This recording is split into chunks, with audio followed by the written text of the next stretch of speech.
Hello and welcome back. We have been reading The Lost Puppy by Holly Webb.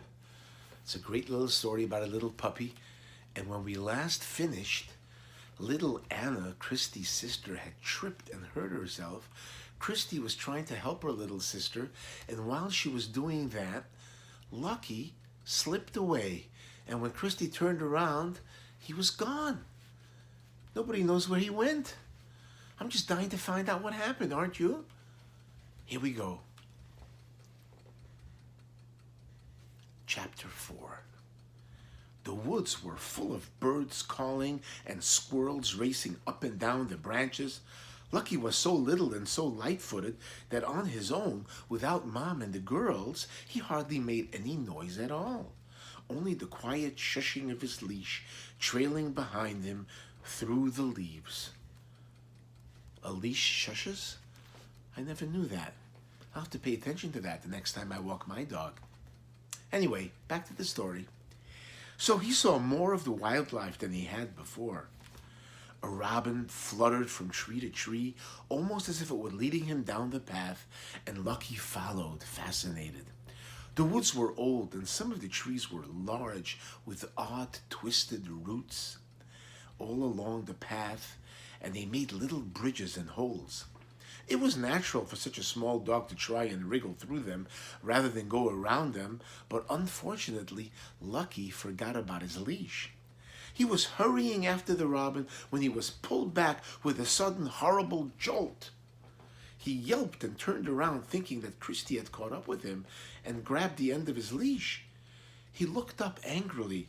Why hadn't she called him instead of grabbing him like that? But Christy wasn't there. Instead, his leash was caught on a root that was sticking out of the ground. Really stuck, as he found out when he tried to pull it away like he had earlier. Lucky wriggled and whined and whimpered and pulled, but it was no good. The leash wasn't budging this time. Lucky sat down, panting wearily. This was just the same as before. He was stuck, and he wanted to explore. He tried pulling again, this time the other way, squirming backward to pull off his collar instead of trying to free the leash. As usual, Christy had checked Lucky's collar before they set out to the park to make sure that there was enough space so that it didn't rub him and hurt. But that also meant that if Lucky didn't mind squashing his ears and wriggling very hard, it wasn't actually that difficult to get the collar off.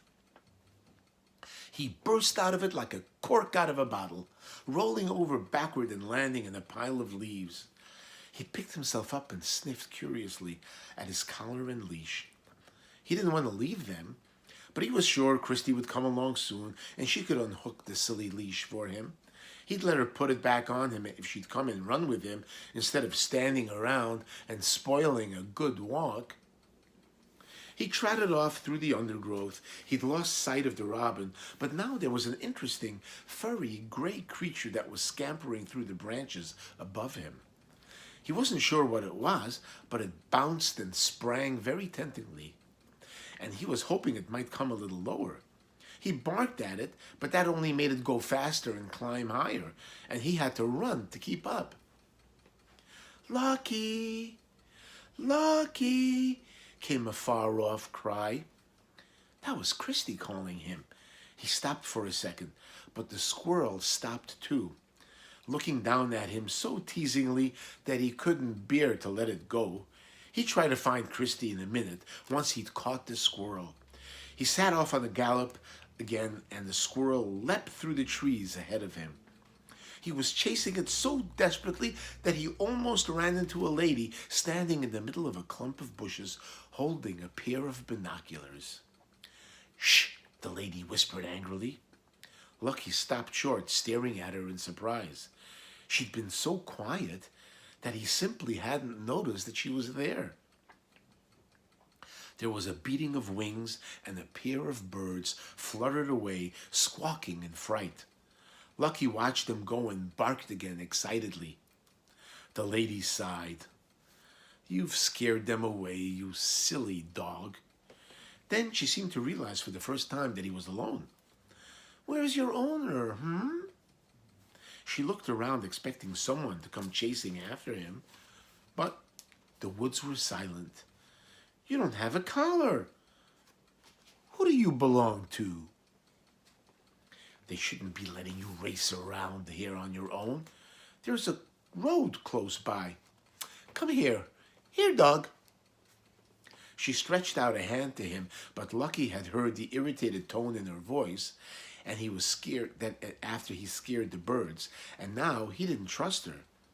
He backed away nervously as she took a step forward. To grab him, he raced off. He hurried back through the bushes to the path, suddenly wishing that he were with Christy.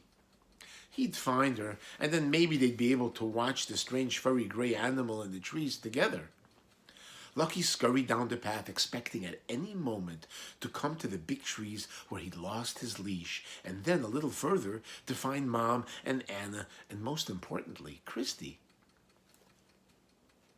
But as he went further and further along, Lucky realized that this might not be the path he wanted.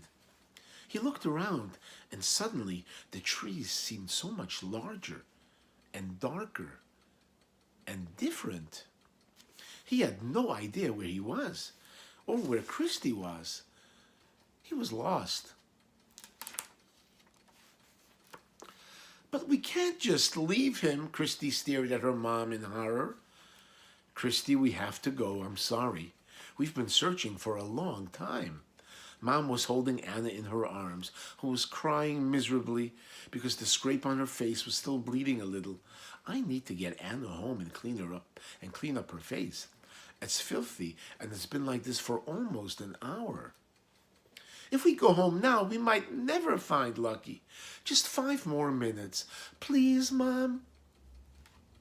Christy looked around, desperately hoping Lucky might spring out of the bushes suddenly and everything would be all right again. But they had searched everywhere, calling and calling. Lucky seemed to have totally disappeared. "I've called your dad, and he's going to leave work early so you can both come back right away and look. I'm really sorry, sweetheart, but we have to go home." Mom set off down the path, carrying Anna. Christy stood in the middle of the path, looking uncertainly one way and then the other. She couldn't bear the thought of leaving Lucky. Maybe he'd been frightened by something and was just hiding. He might come out in just a minute if they were quiet. "Christy, please," Mom called, heading for the bridge over the stream. Christy trailed after her, trying not to cry. But by the time they reached the car, the tears were streaming down her face. It's really hard to leave a friend behind. But I think she did the right thing listening to her mom, don't you? I mean, after all, her sister was hurt, and they had to take care of her sister, and then they'll come back and look some more for Lucky. Well, let's get back to our story. Lucky padded down another path, sniffing hopefully. He was sure he could smell Christy, but the scent was all over the place. It was very confusing. It didn't help that he was hungry. He wanted to be back at home with Christy, eating his dinner. Just then he heard the rushing sound of the stream, and he trotted forward, peering down the steep bank at the water. They had come over the stream, and that had been before Anna had fallen over, he remembered. He sat down at the top of the bank.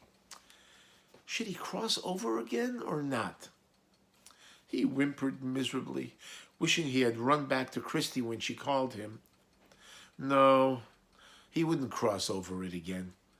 Christy would wait for him where he'd left her, he was sure, by those big trees where Anna had fallen down.